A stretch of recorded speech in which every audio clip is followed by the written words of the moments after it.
Hey guys, tonight we're going a little darker. Plagues, punishments, pottage. We were dropping the fairy tale filter and walking straight into what a day actually felt like in the Middle Ages. Forget the polished armor and courtly love. The uncomfortable truth, you probably wouldn't last a single day.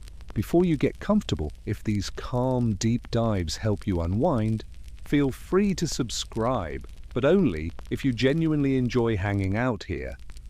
And tell me in the comments where you're tuning in from and what time it is. I love seeing our little constellation of night owls and early birds. Okay, lights down, maybe a fan on for that soft white noise.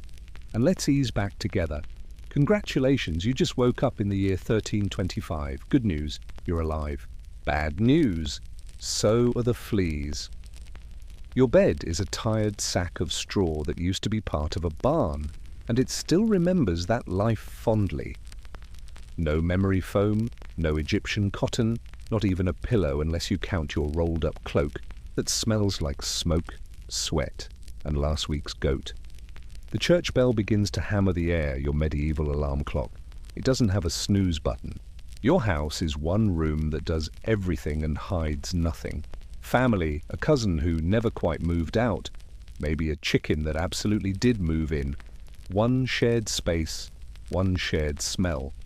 It's a complex aroma, stale ale, damp wool, something barn adjacent, and a note you hope is not mold, but in your heart, you know. You try to stretch and immediately regret inventing movement. You're 22, which in medieval math is midlife, with the back of a retired cart and the knees of a 1,000-mile road. The thatch roof above you leaks when it wants and sheds straw when it's feeling social. Privacy is a rumor. Me time is for saints and stories. Nature calls. Nature doesn't leave a voicemail. Nature pounds on the door. There is no bathroom in the modern sense. If you're a peasant, your throne is a wooden bucket near the back wall, or none at all. Public sanitation is you and a chamber pot and a strong sense of denial. What happens to the bucket after? It goes out the door and, depending on where you live, right into the street. Shouted warnings like mine below are the medieval version of public service announcements. Streets are not cobbled postcards. They are open sewers carrying a collaborative project of human and animal contributions, plus mystery liquids used rather not categorize. If you're fancy enough for a town latrine, congratulations on your bench with holes. A shoulder-to-shoulder social experience. Ventilation is mostly hope. Toilet paper? Try straw, a handful of moss, old rags, maybe a fragment of wool if you're making terrible financial choices. Castles have garderobes, stone closets with a vertical drop into the moat. Effective, except the enemy sometimes figures out the plumbing and climbs in the worst possible way. Romance of the castle life ends right there. You survive the morning ritual. You deserve breakfast. Unfortunately, breakfast has other plans. There is no coffee, no pancakes, no queue for a latte. There's a wooden bowl of thick something that has been alive on the hearth for days. Pottage. Barley or oats, a root if the garden was kind, a bean if fate smiled. It is an ongoing stew, you done, but make a new pot, so much as coach the current one through another day of existence. On the side, a piece of bread with the texture of a shield. Wheat is for the wealthy. You're making friends with rye and barley and whatever honest sweepings the mill left behind. You eat it because your body needs fuel, not because the food and your soul are on speaking terms. What do you drink? Small beer because it's boiled, which makes it safer than water that's been hosting an invisible carnival downstream. Children drink it too, not to party, but to continue existing. Wine if you're rich or lucky, sour cider in some places, but water is a gamble most people lose by noon. You dress for success, if success is defined as not freezing to death. Your wardrobe, one outfit that does all the seasons. Linen shift against the skin if you have one, then a wool tunic, maybe another, hose on your legs, a belt that holds your day together, and a cloak that tries to be a portable roof. Undergarments are not guaranteed. Washing is a project. You fetch water, heat it, scrub with ash, or lye, and pray the weather cooperates. More likely, your clothes marinate in smoke and time. Footwear, wooden clogs or cracked leather that has opinions about mud. Bare feet are common. Your feet do not thank you. The wildlife situation continues as you step outside. Fleas, lice, bedbugs, everyone has them. Monks scratch under their habits, nobles scratch politely, children scratch enthusiastically. You will learn the delicate art of public scratching. Your scalp develops a personality. You acquire a rash. It becomes your winter companion. Teeth? There's no toothpaste aisle, no floss, no cheerful dentist posters. You might chew a twig or rinse with vinegar on an ambitious day, but mostly your teeth go to war with your food. Grit in bread sands them down. Infections blow them up.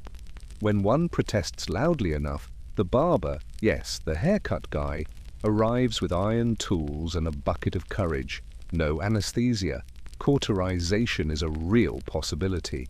A toothache can kill you by infection, which is not the plot twist you wanted from breakfast. Now, to work. There is no commute except a few steps to the field. If you're like most people, you farm someone else's land for the right to survive on it. Sunrise to sundown 6 days a week, more if the weather says harvest. You plant, weed, reap, carry, bend, lift, and repeat until your bones start spelling letters. Women do all that plus children, cooking, spinning, and animals. Kids start helping, young enough to remember the day a rake felt heavy. Blacksmith, enjoy burns. Tanner, enjoy fumes. Cooper, enjoy splinters. Everyone enjoys exhaustion. The weather is not your co-worker, it's your manager. Winter arrives with no central heating and a very opinionated wind. Firewood is expensive or forbidden in the wrong forest. Your breath freezes in front of your face like little ghosts. Frostbite is just called unfortunate. Summer swings the other way. A clay oven for a house, no deodorant, flies in devoted attendance, mosquitoes singing lullabies you didn't ask for. Sunburn is a pastime. Heatstroke, a bad spell. You still work. You want water for drinking, washing, anything. Streams look lovely until you remember the upstream neighbor and their chamber pot. Wells are safer if they're well kept, but trust is a risk. This is why small beer wins. Bathing happens, but not as a lifestyle. Some think hot baths open pores to disease. Others just don't have the energy to heat that much water. Bathhouses exist in towns, but acquire reputations that make moral authorities unamused. A bath at home requires hauling, boiling, filling a wooden tub that leaks, then negotiating terms with a family that believes baths are optional. Rain barrels collect everything, including bird opinions. Hygiene is a balance between danger and effort. Often, effort loses. I promised medicine. You stub your toe, it festers. You drink the wrong sip. Your stomach declares revolution. You need help. Official theory says your body has 4 humours: blood, phlegm, yellow bile, black bile, and your problem is that they're holding the wrong meeting. Treatment. Balance them. How? Bleeding, purging, cupping, sweating. Leeches make guest appearances. Herbs are used, some wisely, some with optimism. Astrology might schedule your cure around the moon's mood. Prayers are standard. Relics optional. Break a bone? A splint if you're fortunate. A crooked future if you're not. Deep cut? Cauterize. Heat the iron and press. Infection? There's no antibiotic. Wounds that modernity shrugs at can decide your story's ending. Surgery exists mostly on battlefields and with a speed that suggests mercy. Pain relief is alcohol, opium if someone extraordinary has it, or biting a stick. Survival is equal parts skill, luck, and stubbornness. If you think the legal system is going to make the rest of your day better, welcome to medieval justice. Curfews ring. Night watchmen call the hour. Torches mark a world that sleeps hard and wakes fast. Steel, stocks, pillory, branding, gossip too loudly about the wrong person, ducking stool in some places, repeat offender, rope.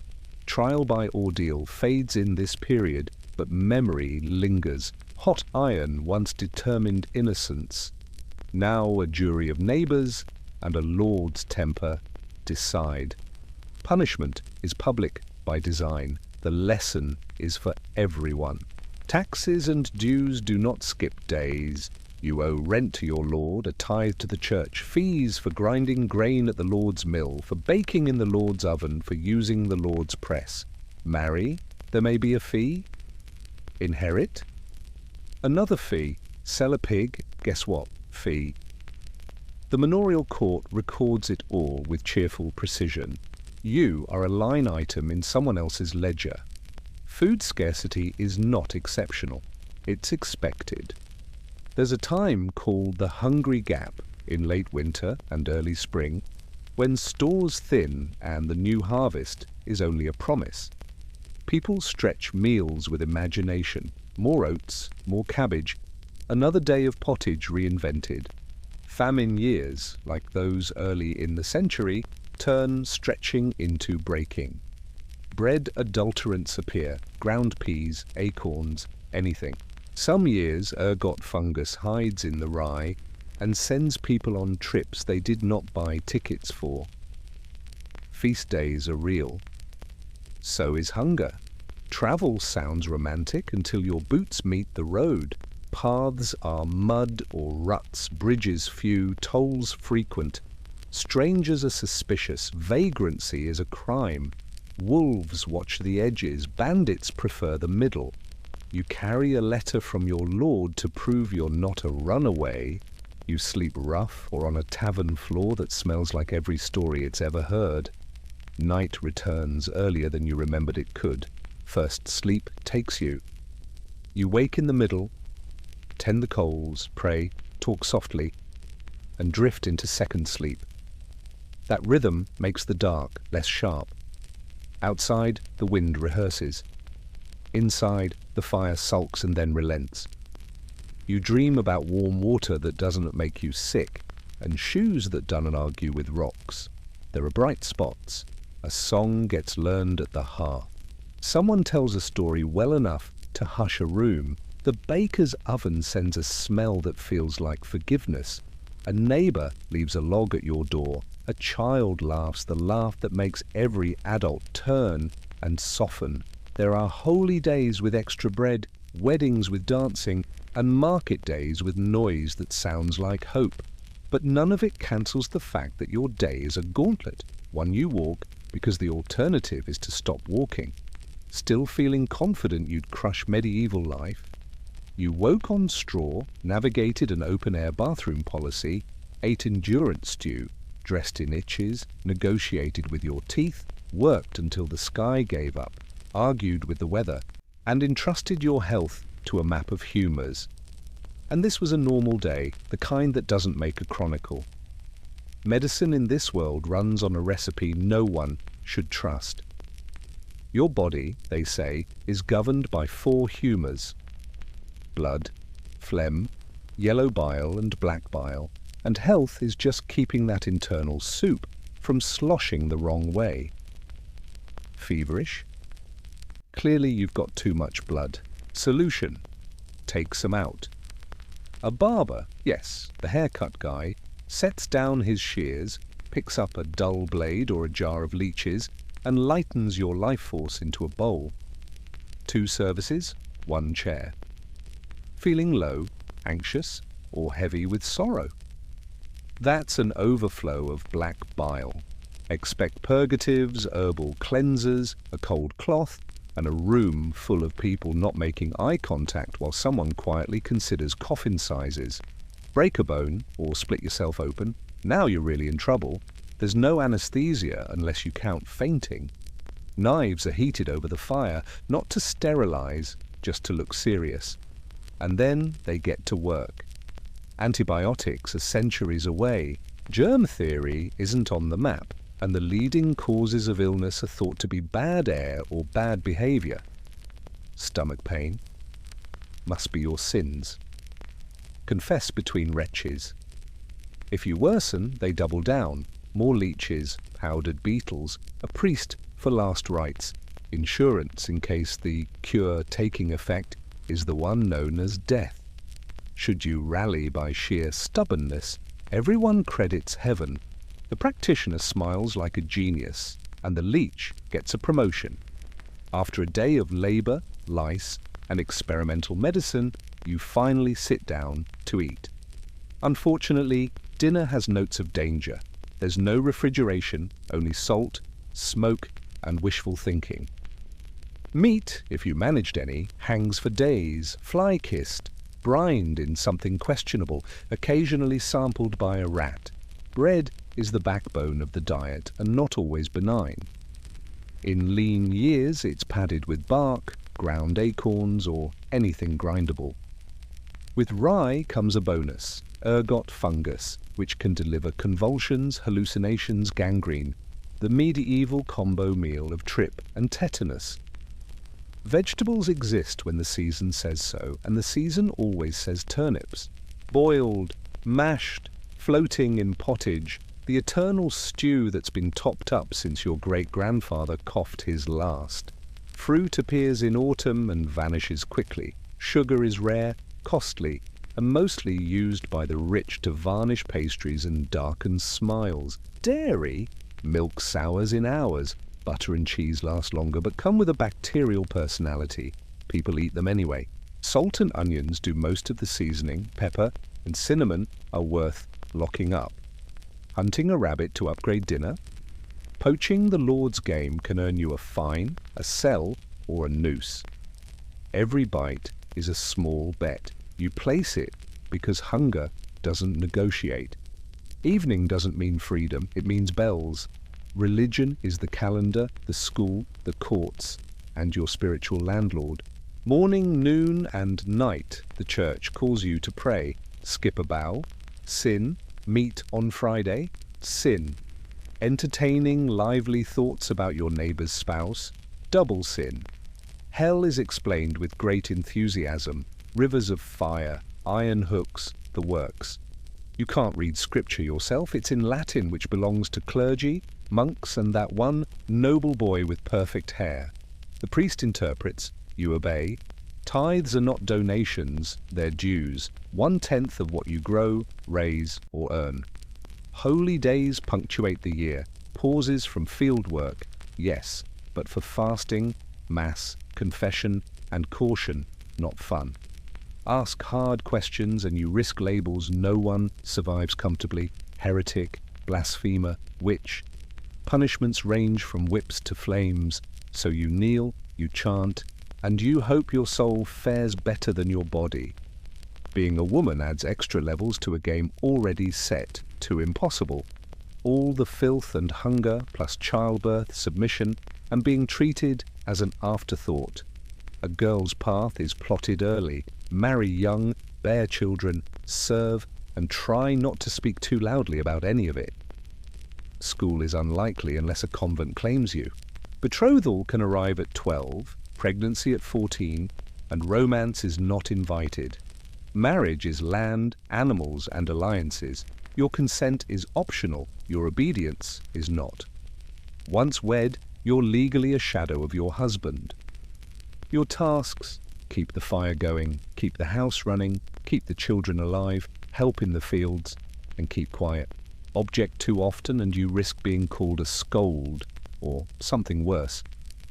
Witchcraft accusations cling to women who know herbs, have opinions, or glare on the wrong day. Childbirth is a lottery with bad odds, no sterile instruments, no anesthesia, and midwives doing brave work with limited tools. Many survive many births, many don't survive too. Widowhood is precarious, unmarried life suspicious, and convent walls, when they're home, still come with rules that put men first. Violence threads through everything. Law and order often means the local lord's mood. Crime is common, punishment is theatrical. Steal and you could lose a hand. Lie and your tongue might meet iron. Gossip too much and the scold's bridle clamps your jaw. Accused of heresy, theft, or witchcraft, welcome to ordeals. Plunge your arm into boiling water to fish out a stone. If it heals clean, you're innocent. Or be thrown into a river. Float and you're guilty. Sink and you're vindicated, posthumously. Executions are public programming. Hangings, heads on blocks, bonfires. Folks bring snacks.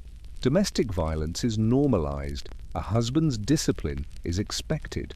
Street brawls are entertainment you didn't buy tickets for. And war is a weather pattern. Local feuds, border skirmishes, crusades. Someone's always marching somewhere with reasons that sound noble and outcomes that don't. Death arrives early and often. Average life expectancy sits in the 30s because so many children never see school age. Survive childhood and you start adult life already tired. By 25, your joints complain like old hinges. Teeth are missing, fingers sometimes too. Women face the gauntlet of childbirth. Men collect injuries from fields, fights, and accidents that turn deadly without antibiotics. Plague can turn a city into silence in a week. Famine can erase a village across a winter. Ergot can make your last day very loud and very strange. Burial is quick, a hole, a prayer, a mound, if space remains in the churchyard. Retirement is not a stage of life. It's the moment you fail to stand up. And about that glossy fantasy, you, a knight in polished steel, banquets in golden light, a lady at a window. The fairy tale edit leaves out the drafts, fleas, smoke, arranged marriages with political side effects, and the part where nobles also die of infections that modern kids shrug off. Castles are gorgeous refrigerators. Even the fortunate are one bad supper away from dysentery. Simpler times were simply harder. Everything takes longer, hurts more, and carries penalties. Chewing can cost a tooth. Childbirth can cost 2 lives. A splinter can cost a hand. Upward mobility is a rumor. You live, grind, and die within walking distance of your birthplace. And still, people sing. They tell stories that make neighbors hush. They laugh in kitchens that smoke and rattle. They fall in love. They make meaning out of scraps because humans are stubborn makers of light. That, more than anything, is why any of us are here. So tonight, when you slide into a clean bed with indoor plumbing humming nearby and a thermostat that listens, maybe nod a thank you toward the present and toward a long line of ancestors who fought rats, famine, and feudal math so you wouldn't have to. Betrayal, revolution, enlightenment, empire. From the moment Sophie set foot in the Russian court, she stopped being a pawn and began plotting how to wear the crown. Her marriage to the heir, Grand Duke Peter, was supposed to secure her future. Instead, it felt like a lot. Peter was no fairy tale prince, awkward, juvenile, obsessed with toy regiments and Frederick the Great. Governing bored him. Affection for his wife bored him more. Some accounts say he refused to consummate the marriage for years. He longed for Prussia and sneered at Russia. Catherine did the opposite.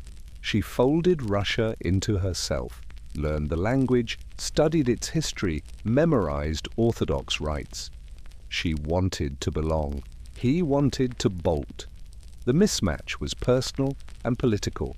Court life was a nest of whispers and knives. Empress Elizabeth still ruled, but illness shadowed her. Everyone knew a succession crisis was coming. Catherine's letters were opened, her friends questioned, her servants bribed. She couldn't lean on her husband, her calculating mother, or even her household. So she learned quietly. She charmed guardsmen and officers, befriended scholars, and cultivated a reputation for poise, everything Peter was not. Behind doors, she read the philosophe, Voltaire, Montesquieu, and began sketching a Russia ruled by reason, education, and strength. One obstacle remained. As long as Peter lived, she was a consort in waiting. She watched, she waited, she prepared. In 1762 her opening appeared. Elizabeth died. Peter III took the throne and immediately tripped over it. In months he offended the church, chilled the nobility, insulted the army, praised Prussia, reversed policies, mocked clergy, and mused about divorcing Catherine for his mistress. The court cooled, generals grumbled, and ordinary Russians saw a foreign puppet sneering at their faith. Catherine moved. With key officers, among them her lover Grigory Orlov and his powerful brothers, she rode through St. Petersburg in regalia. The Imperial Guard acclaimed her as Empress Catherine II. Peter, shocked and isolated, surrendered within days. Soon after, he was dead. The official line called it hemorrhoidal colic. The unofficial verdict was murder.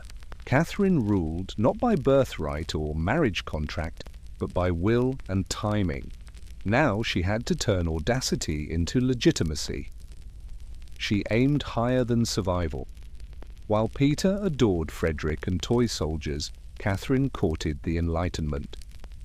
She corresponded with Voltaire for years, invited Diderot to Russia, and even bought his library to support him.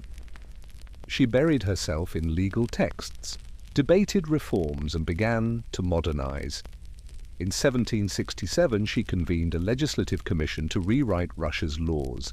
Her nakaz, instruction, denounced torture, gestured toward equality before the law, and outlined a ruler's duty to the common good, radical for an absolute monarch. But ideals had to pass through the reality of a vast feudal empire governed by nobles who preferred serfs to stay serfs. Catherine knew the limits. She curbed some torture, expanded secular schooling, opened libraries, and seeded new institutions. And she also reaffirmed noble control over their peasants to keep her foundation solid. Philosopher in public, pragmatist in private, the balancing act that defined her early reign. She didn't stop at statutes, she pushed borders. Where Peter the Great opened a window to the west, Catherine aimed to take down the wall. Wars with the Ottoman Empire in the 1760s and 1770s, led by commanders like Alexander Suvorov and Grigory Potemkin, brought Crimea, the northern Black Sea coast, and the warm water access Russia had coveted for generations. Each victory announced that Russia was no longer Europe's distant cousin, it was a continental power. Westward, she joined Austria and Prussia in partitioning the Polish-Lithuanian Commonwealth. By 1795, after the Third Partition, Poland disappeared from the map and Russia absorbed vast lands and millions of subjects. She founded cities, extended trade routes, invited German settlers to farm, and stitched the empire from Baltic frost to Black Sea sun. Critics called it imperial appetite. Catherine called it destiny. In her calculus, greatness was measured in borders as much as books. Court gossip, however, preferred bedrooms to borders. Catherine's love life became legend. She kept lovers, handsome, younger, often gifted, and rewarded them with titles, estates, pensions. When they ceased to be useful, they departed comfortably. Most notable was Grigory Potemkin, brilliant, audacious, perhaps even her secret husband, certainly her partner in policy. Together they reshaped the South, built fleets and towns, and imagined a new Russia. Europe clucked and sneered, inventing lurid lies after her death, the infamous horse story chief among them, pure slander. Catherine separated intimacy from governance with a clarity many male rulers lacked. She chose men who were loyal and competent, and when they weren't, she let them go with thanks and a stipend. Her greatest shock came from below. In 1773, Yemelyan Pugachev, a Cossack, declared himself Peter III resurrected and promised freedom from serfdom, lower taxes, and land. In the Volga region, his promises caught like dry grass. Cossacks, peasants, and old believers rallied, towns fell, nobles died. For a moment the empire wobbled. This wasn't a border war, it was the basement on fire. Catherine didn't flinch. She sent regular troops and crushed the revolt in 1774. Pugachev was hauled to Moscow in an iron cage and beheaded, spectacle as warning. Afterward, Catherine tightened control. The dream of liberating serfs faded. She leaned harder on the nobility, trading autonomy over peasants for loyalty to the crown. The lesson was brutal. Enlightenment ideas bend in a feudal wind. Stability first, philosophy as far as it could safely go. By her final decade, Catherine had ruled longer than any woman in Russian history. The map testified, more than 200,000 square miles added, Crimea, Black Sea coasts, slices of Poland. But her legacy was cultural too. She founded the Hermitage, amassed a world-class art collection, and flooded her court with conversation and ambition. She expanded schooling, including for girls, encouraged printing, and championed smallpox inoculation, publicly taking the vaccine herself. Yet the contradictions were real. She praised reason but entrenched serfdom deeper in new territories. Her reforms were top-down, polishing the machine without changing the engine. Still, she made Russia richer, larger, more formidable. She ruled not by divine right, but by relentless effort. Reading reports, drafting papers, steering factions. Call her what you like, usurper, tyrant, reformer, seductress. She was, above all, effective. When she died in 1796, the throne was secure, the empire expanded, and the myth already forming. Behind the portraits was a woman working in a man's world, acutely aware of the ground beneath her. She wasn't Russian by birth, seized power by coup, governed an elite that disliked being led by a woman, and yet she endured and shaped the age. She read, wrote, edited, negotiated. She trusted few. She kept her son Paul at arm's length, fearing he'd undo her work. Potemkin's death in 1791 left a quiet crater. She mastered image, mother of Russia, enlightened monarch, warrior empress, patron of the arts, because she knew stories rule as surely as soldiers. When the end came in 1796, she left behind a transformed empire and a set of unanswered questions. Could she have broken serfdom without breaking the state?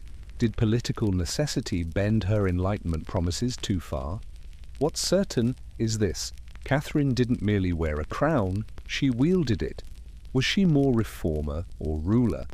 Posterity remembers her with a title she never chose, the Great, not because she was gentle or perfectly fair, but because she seized power and held it on her own terms in a world determined to keep women from any. She didn't simply wear a crown, she altered what it meant to claim one. Far to the southwest, in the heavy green of the Chiapas jungle, another kind of greatness sleeps in stone. At Palenque, Maya temples lift above the canopy, pale limestone softened by rain yet still loaded with secrets. In 1994, one of those secrets opened. A Mexican team led by Fanny Lopez Jimenez was examining Temple 3, a modest pyramid beside the famed Temple of the Inscriptions, the tomb of the mighty ruler Pakal. No one expected Temple 3 to matter much until they noticed a sealed chamber tucked beneath the structure. Untouched, unlooted, perfectly preserved, they broke through, lowered themselves into air that had not been disturbed for over 1,000 years, and found a limestone sarcophagus waiting in quiet. When the lid slid back, a cloud of brilliant red rose like smoke. Cinnabar, powdered mercury sulfide, coated everything. Within that crimson haze lay the skeleton of a woman. She had been placed with care. A mosaic jade mask still rested over her face. Around her, necklaces, ear spools, diadems in jade and shell. The burial was unmistakably royal, and yet there was no name, no glyphs, no inscription to tell who she was. It ranked among the richest female burials ever found in Mesoamerica, and still it refused to explain itself. Why drown the chamber in red? Who exactly was this woman? Queen, priestess, consort to Pakal?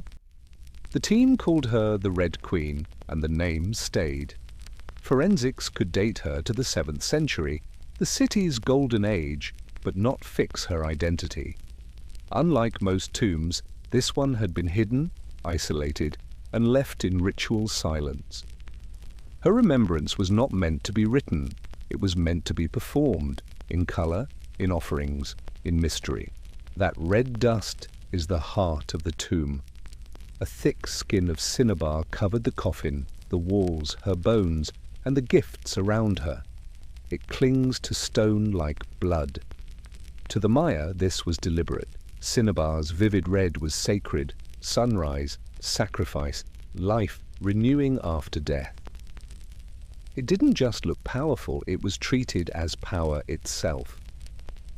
Covering the dead in it was a rite of transformation, not to preserve forever, but to prepare for passage. Death, in Maya thought, is a crossing to another layer of the cosmos, and cinnabar readied the traveler for that ascent. There is a darker edge. Cinnabar is toxic. Repeated exposure can bring tremors, visions, even death.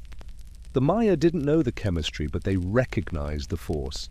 Few at Palenque received such a burial. Pakal did. The Red Queen did. That rare pairing ignited speculation. Wife, mother, equal in sanctity. Her skull seems to have been laid on jaguar skin, another charged symbol. Bone needles, obsidian blades, tiny jade figures crowded the space, hints of rites performed in life or reenacted to empower her after death. The room tells a story without text, authority wrapped in secrecy, a woman sent to the underworld not in quiet, but in ceremony, bathed in the color of offering. The offerings themselves speak. Heavy jade collars and bracelets lay at her sides, still luminous after more than a millennium underground. Jade was breath and greenness, maze, jungle, the vitality of the gods. Only the highest were buried with it. For the Red Queen, jade covered chest, wrists, ears, a declaration of influence, even divinity. The face mask is especially haunting. Not a gleaming sheet, but dozens of minute tiles shaped to her features. Its purpose was ritual, not glamour. Protect the soul, preserve identity, present the wearer as divine to those who judge the dead. Nearby lay bone pins, obsidian knives, and carved shell. Tools of ceremony, emblems of rank. One bone pin bore faint engraving, a small voice, nearly erased. Sealed ceramic vessels lined the edges of the chamber, likely once filled with offerings, food, drink, incense, to sustain the spirit. For the Maya, the afterlife was a journey full of hazards. These were not luxuries, they were provisions.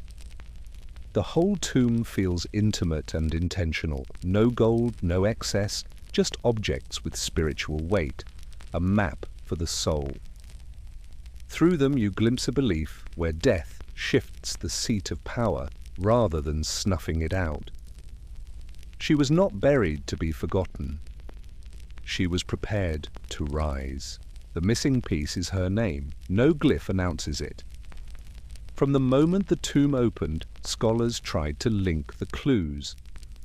The strongest case points to Tsakbu Ajau, often rendered Zakbu Ahau, the wife of Kinich Janaab Pakal.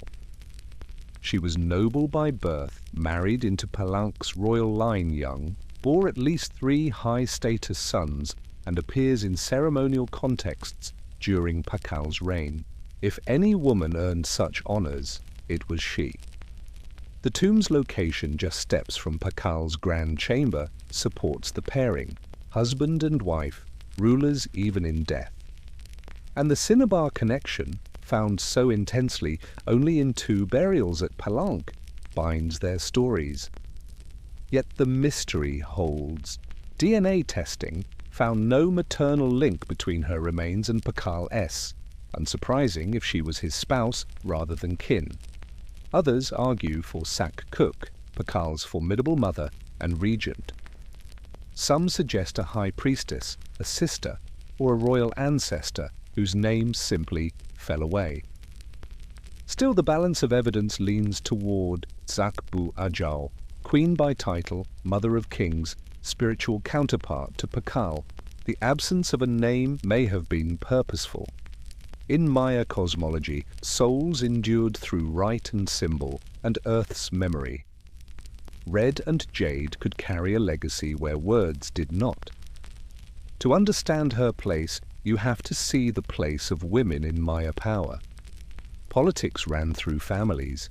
Royal women were not passive ornaments. They were diplomats, ritual leaders, and brokers of legitimacy.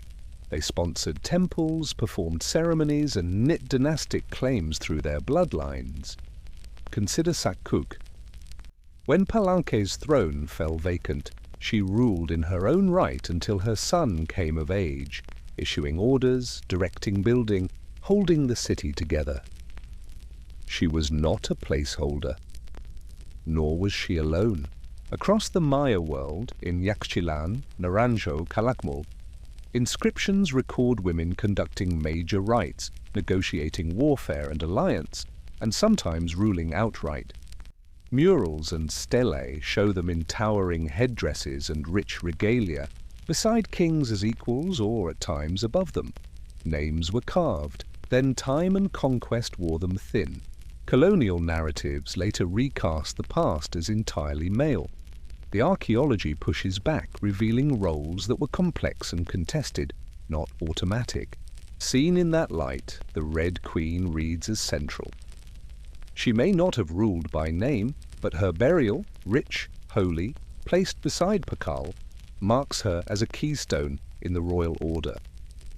The jade over her face was an emblem of identity, of power, guarded in life and protected in death. Her lineage may have been the thread that held Palanque's line together. A Maya queen was not only a spouse, she was keeper of sacred ancestry, a ritual voice, often the bridge between humans and gods. She is nameless to us, but not voiceless in her world. Even the architecture around her participates in the rite. Her body lay inside Temple 3, one of the smaller pyramids at Palanque's heart, set deliberately beside the Temple of the Inscriptions where Pakal rests. Temples were not placed casually. They were aligned by sky, story, and dynasty. Temple 3 rises modestly compared with its famous neighbor, yet hides something more intimate, a sealed, unlooted crypt. The burial chamber was cut deep within, reached by a steep, narrow stair, a descent that reads like ritual, a walk into the underworld. The room itself is spare, fitted stone, tight seal, no murals or carved texts. Perhaps the silence is the point. This is not a gallery for the living, it is a place for the dead to change. At the center sits her sarcophagus, an altar of limestone. It answers Pakal's grand coffin next door. His lid is covered with scenes of cosmic rebirth. Hers is restrained. The attention turns inward, to body, to cinnabar, to the work of death. Subtle cues still speak. The chamber aligns east to west, echoing the sun's daily path from rising life to setting death and the hope of return. The scale is small but potent, an intentional sacred enclosure. Maya pyramids were engines of cosmology, bridges between sky, earth, and the world below. To be buried within one was to be lifted beyond ordinary human status. Her home in eternity was not an afterthought, it was a shrine where death turns into transformation. Her bones belong to stone, her essence to red dust, her story to the building itself. A temple that says, without words, that she mattered. For the Maya, death opened the road to Xibalba. The underworld, a place of trials, dark waters, tricks to gods and tests to pass. Only those properly prepared could make the crossing. The Red Queen was wrapped in cinnabar, sealed in stone, and furnished for the journey.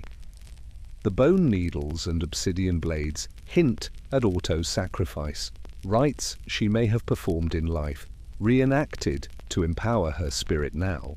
The jade mask preserved her face, the mirror of the soul, so she would be recognized by the gods.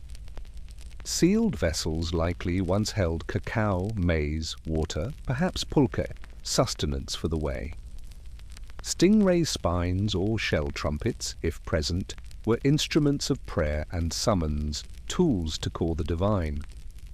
In this belief, burial is not goodbye, it is planting. Death is seed, the grave a field, and rebirth the harvest. Kings and queens were the earthbound faces of deities. In death they returned to those sources.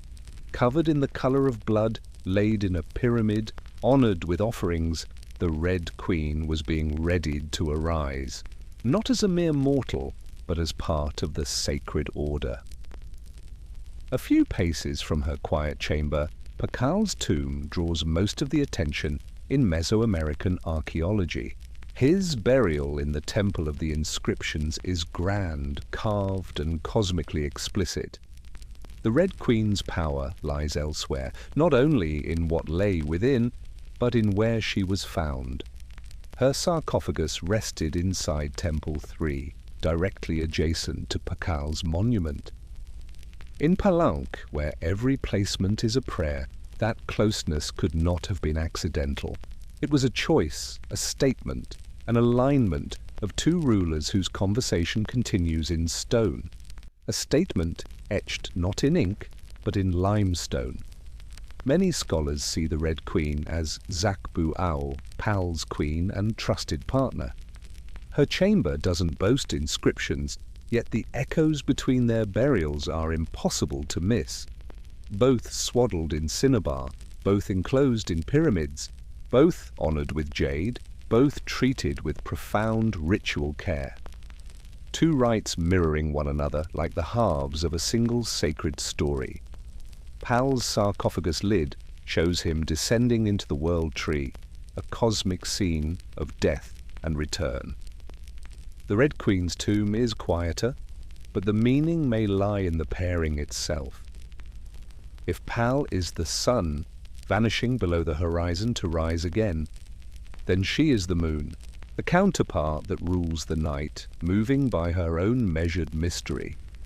Together they complete the pattern, masculine and feminine, king and queen, sun and moon, order and right. Maya rulership was never a solo, harmony required partners. Placing her beside Pal preserved more than a marriage, it preserved balance. Their closeness in death likely reflects their roles in life, a queen not behind but beside, a shared sovereignty embedded in stone. Two voices wrapped in red and limestone, still speaking without a word. Though time swallowed her name, the Red Queen endures as one of antiquity's most compelling women. A vault kept shut for 13 centuries now whispers across the years, inviting questions that grow louder the more we learn. We may never fix her identity with a glyph, but the care lavished on her body, the deliberate wealth of offerings, the crimson that covered bone, all proclaim a woman of consequence, someone with spiritual authority, royal blood, and influence beyond mere consort. She forces a reassessment. In the Maya world, women were not background. They led rites, brokered power, stabilized dynasties.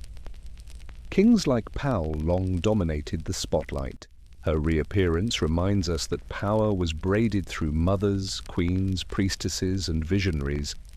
Her legacy is larger than jade and shell. It's the conversation she reignited among archaeologists, artists, and anyone listening for voices the past tried to quiet. Every bead, every smear of cinnabar, every architectural choice says the same thing. This woman mattered, And perhaps the most extraordinary part is what remains unsolved. History is not just a file of facts, it's a living riddle, a shared urge to touch our beginnings. She lies in red, the color of blood and rebirth, and meets our gaze through science and art. Nameless, not voiceless, obscure, not erased. The Red Queen may have ruled a court in life. In death, she rules the imagination. Her tomb was sealed. Her story was written in silence. And somehow, she still speaks. Frida Kahlo was born July 6, 1907 in Coyoacán, then a village on the fringe of Mexico City, inside the Casa Azul, the blue house that would become her refuge, her stage, and at last a museum. She was the third of 4 daughters born to Guillermo Kahlo, a German-Hungarian photographer with a patient eye, and Matilda Calderón, a devout Catholic of indigenous and Spanish descent, formidable in faith and will. Frida inherited her father's quiet intensity, his love of images, and her mother's hard, enduring strength. At 6, polio knocked her flat. It left her right leg thinner and weaker, a difference she hid with long skirts but never allowed to shrink her stride. Bedbound for months, she grew close to her father, who coaxed her back into bicycles, walks, and discipline of the mind. She did not dream of a tidy domestic life. She wanted science, medicine, a scalpel, and a cure. At 15, she won admission to the National Preparatory School, one of a few young women in a sea of men, where she joined the Cachuchas, a band of bright, rebellious students arguing politics and poetry. She cut through rooms with wit and ideas. The revolution in Mexico's streets found an echo in her skull. On September 17, 1925, everything split. She boarded a wooden bus with her boyfriend, Alejandro Gomez Arias. There was teasing, laughter, a future with school and work and plans. Then a streetcar slammed the bus into a wall. An iron handrail speared her pelvis. Her spine fractured in 3 places, her leg shattered, shoulder dislocated, ribs and collarbone broken. She was 18. In the wreck, a burst pouch of gold powder drifted over her shattered body, glittering like cruel confetti. At the Red Cross Hospital, the surgeries began. Months in plaster, immobile and sick with infection. Her hope of becoming a doctor receded one agonizing day at a time. Then her father brought brushes. Her mother rigged a special easel over the bed and fixed a mirror to the canopy. Trapped in a cast, she painted the one model who never left, herself. It wasn't vanity, it was survival. She turned pain into a language, image by relentless image. Her early work was small, painted on tin or wood like retablos, Mexican devotional images of peril and miracle. She aimed that tradition inward. The body became the shrine, nails, scars, 3 fractures, a column for a spine, blood in the open air, images that refused to be polite. She was broken, pierced, divided, but never passive. She looked back from the canvas with a steady, knowing face. She fused folk art, anatomy, surreal logic, and personal myth into something no one else was making. By the time she could limp through rooms again, she was no longer a would-be doctor. She was an artist, and her art insisted on being seen.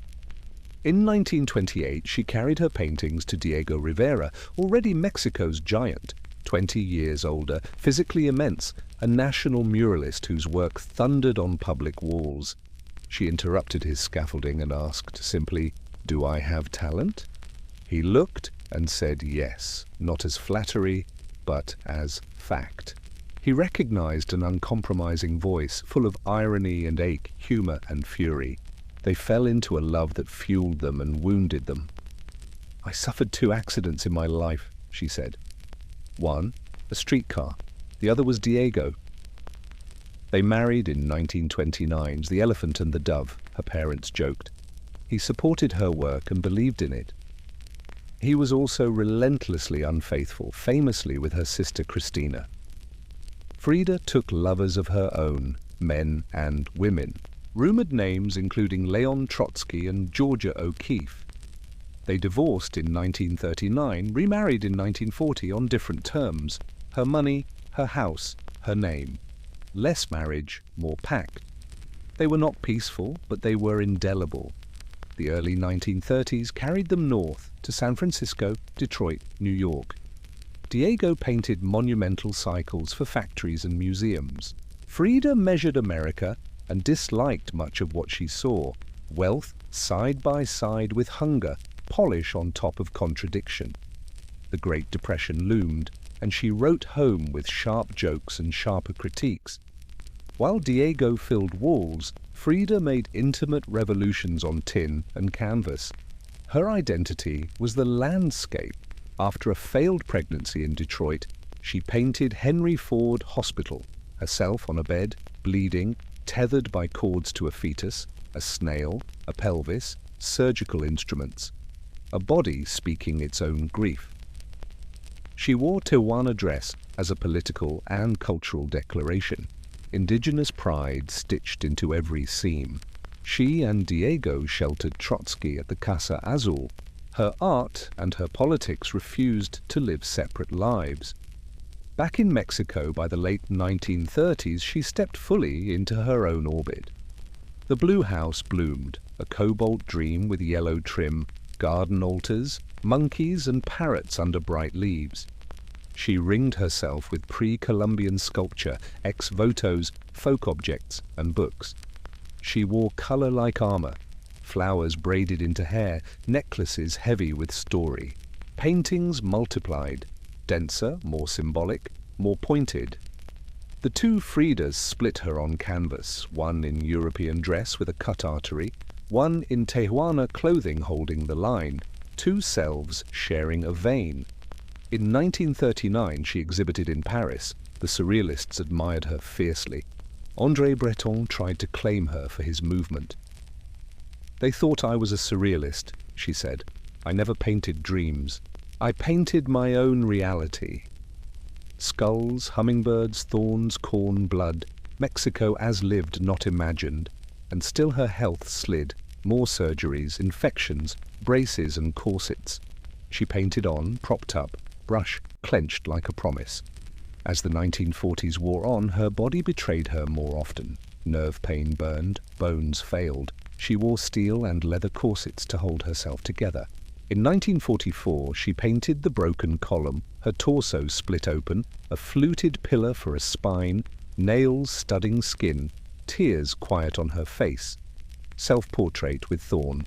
Necklace and hummingbird showed her fronting the world in thorns and calm, monkeys and cats at her shoulders, nature pressing close, pain held steady.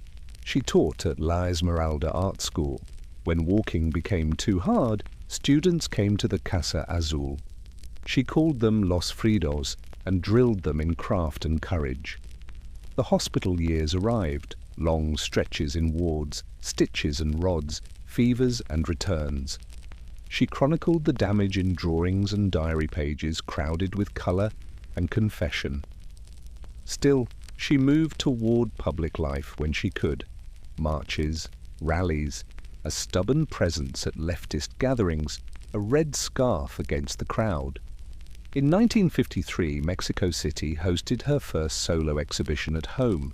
Doctors forbade her to attend. She arrived by ambulance, laughing, and received friends from a bed staged in the gallery, cigarette in one hand, bourbon in the other, flowers blazing in her hair. The crowd roared. She'd turned the hospital room into theatre and refused to stay invisible. That same year, infection took her right leg below the knee. She grieved, then painted. Self-portrait with the portrait of Dr. Farrell, Marxism Will Give Health to the Sick. Works that tried to stitch politics and body back together. She wrote in her diary, "Feet, what do I need you for when I have wings to fly? A defiant line against the edge of despair."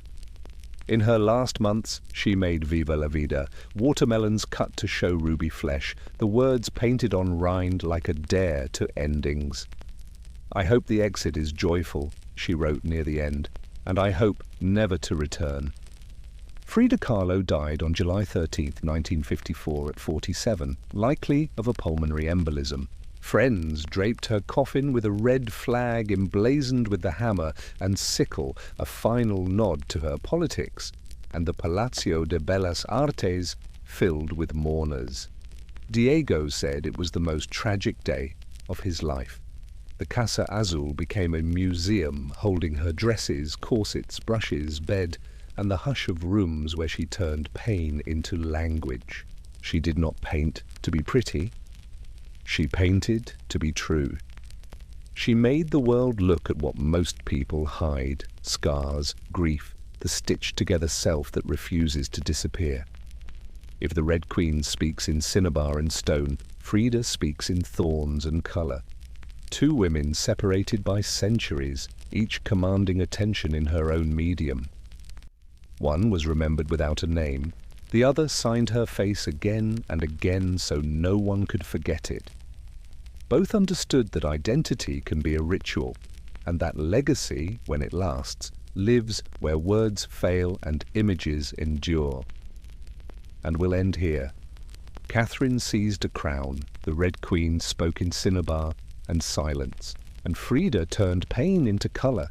Three women who refused to be small.